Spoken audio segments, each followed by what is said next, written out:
رب العالمين والعاقبة للمتقين والصلاة والسلام على سيد الأنبياء والمرسلين أما بعد أعوذ بالله من الشيطان الرجيم بسم الله الرحمن الرحيم أم يحسدون الناس على ما آتاهم الله من فضله صدق الله العظيم۔ مختصر حمد و ثنا درود و سلام کے بعد محترم سامعین و سامعات، قرآن پاک کی جو میں نے آیہ مبارکہ تلاوت کی ہے، اس میں اللہ تعالیٰ نے حسد کرنے والوں کے بارے میں فرمایا ام یحسدون الناس علی ما آتاهم اللہ من فضلہ، کیا وہ لوگ حسد کرتے ہیں اس چیز کے اوپر جو اللہ تعالیٰ نے اپنے فضل کے ساتھ اپنے بندوں کو دی ہے۔ سب سے پہلے حسد ہے کیا چیز؟ حسد کا معنی یہ ہے کسی کے اوپر اللہ تعالیٰ اگر احسان کر دے، کوئی نعمت کسی کو اللہ عطا کر دے، اس کی دی ہوئی نعمت کو دیکھ کر انسان جل جائے اور کہے کہ اس کو یہ نعمت کیوں ملی ہے، اس کو یہ اعزاز، یہ انعام اور اللہ تعالیٰ کا یہ احسان کیوں ہوا ہے۔ یہ جو لفظ کیوں والا جب انسان کے اندر آ جائے تو اس کو حسد کہتے ہیں۔ اور حسد کرنے والا یہ دوسرے کا نقصان نہیں کرتا بلکہ اپنا نقصان کرتا ہے، کیونکہ حدیث پاک میں بھی رسول اللہ صلی اللہ علیہ وآلہ وسلم نے اسی بات کی طرف اشارہ فرماتے ہوئے فرمایا لا تباغضوا ولا تحاسدوا ولا تدابروا ولا تقاطعوا وكونوا عباد اللہ اخوانا، کہ لوگوں کسی کے اوپر حسد نہ کرو، بغض نہ رکھو، ایک دوسرے سے قطع تعلقی نہ کرو، بلکہ وَكُونُوا عِبَادَ اللَّهِ اخوانا، بلکہ تم اللہ کے بندے بن جاؤ، آپس میں بھائی بھائی بن جاؤ۔ رسول اللہ صلی اللہ علیہ وآلہ وسلم نے اس چیز کا حکم دیا حسد سے بچنے کا، لیکن انتہائی افسوس کی بات یہ ہے کہ آج ہمارے معاشرے میں ہر دوسرا بندہ ہر اپنے دوسرے بھائی سے، اپنے رشتہ دار سے، اپنے دوست احباب سے حسد کر رہا ہے،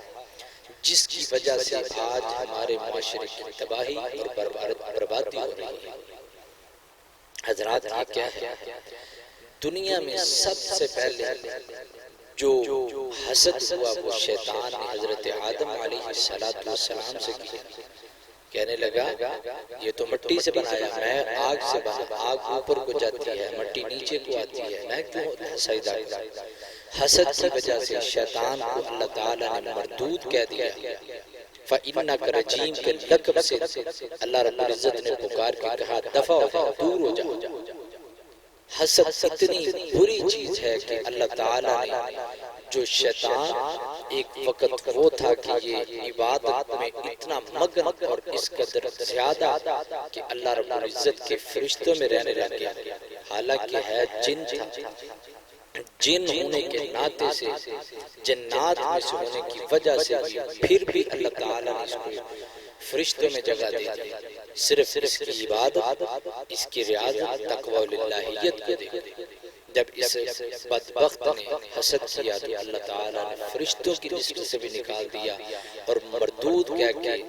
دور کر دیا، دفع کر دیا۔ اور یہی حسد سب سے پہلے حضرت آدم علیہ السلام کی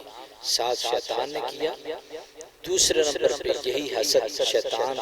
شیطان نے دو بھائیوں کے درمیان میں کروایا، جس کے نتیجہ یہ ہوا کہ حابیل اور قابیل کی آپس میں لڑائی، اور قابیل نے اپنے بھائی حابیل کو قتل کر دیا حسد سے بنا۔ اور یہی حسد وہ ہے جس حسد نے تمام انبیاء کرام کی مخالفت کے اوپر لوگوں کو ابھارا، اور یہی وہ حسد ہے کہ جو حضرت یوسف علیہ السلام کے بھائیوں کے دلوں میں آیا۔ انہوں نے اپنے بھائی حضرت یوسف علیہ السلام کو کنویں میں گرایا، اپنے باپ کو تکلیف دی، حضرت بنیامین کی جدائی برداشت کرنا پڑی، حضرت یعقوب علیہ السلام کی بنائی آنکھوں کی بنائی واپس چلی گئی، پھر اللہ رب العزت نے دوبارہ لوٹا دی۔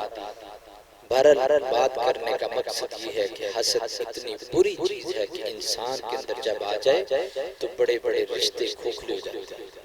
اس لیے آج ہمارے معاشرے میں بھی ہر دوسرے انسان سے حسد کر رہا ہے۔ حسد نہیں کرنا، کسی کے اوپر اللہ تعالیٰ کوئی نعمت کسی کو دے دے، کسی کے اوپر کوئی احسان کر دے، اس کا احسان دے کے اس کے اوپر کی ہوئی اللہ تعالیٰ کی کرم نوازی دے کر حسد نہیں کرنا، بلکہ میں تو کہا کرتا ہوں